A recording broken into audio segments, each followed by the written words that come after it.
మీ ఎముకలు నిరంతరం భర్తీ అవుతున్నాయని తెలుసా? ప్రతి 10 సంవత్సరాలకు ఒకసారి మీ శరీరం కొత్త ఎముక కణజాలంతో పునర్నిర్మించబడుతుంది. అంతేకాదు, మానవ శరీరంలో మానవ కణాల కంటే 10 రెట్లు ఎక్కువ బ్యాక్టీరియా ఉంటాయి. ఇవి ముఖ్యంగా గట్లో నివసించి జీర్ణక్రియలో కీలక పాత్ర పోషిస్తాయి. మీ శరీరం కొద్ది రోజుల్లోనే కొత్త రక్తాన్ని తయారు చేయగలదు. ఎర్ర రక్త కణాలు 120 రోజుల జీవితకాలం కలిగి ఉంటాయి. కాబట్టి ఎప్పుడైనా గాయపడితే మీ శరీరం వెంటనే కొత్త కణాలను ఉత్పత్తి చేస్తుంది. ప్రతిరోజు 1 నుండి 1.5 క్వార్ట్స్ లాలాజలాన్ని ఉత్పత్తి చేస్తుంది. ఇది ఆహారాన్ని జీర్ణం చేయడంలో సహాయపడుతుంది. మీ కళ్ళు సుమారు 10 మిలియన్ రంగులను వేరు చేయగలవు. కాబట్టి రంగుల ప్రపంచంలో మీరు నడుస్తున్నట్లే. మానవ ముక్కు 1 ట్రిలియన్ వాసనలను గుర్తించగలదు.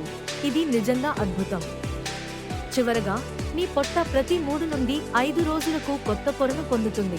కాబట్టి అది ఎప్పుడూ కఠినమైన ఆమ్ల వాతావరణాన్ని ఎదుర్కొంటుంది. నిజంగా, మన శరీరం ఎంత అద్భుతమైనది!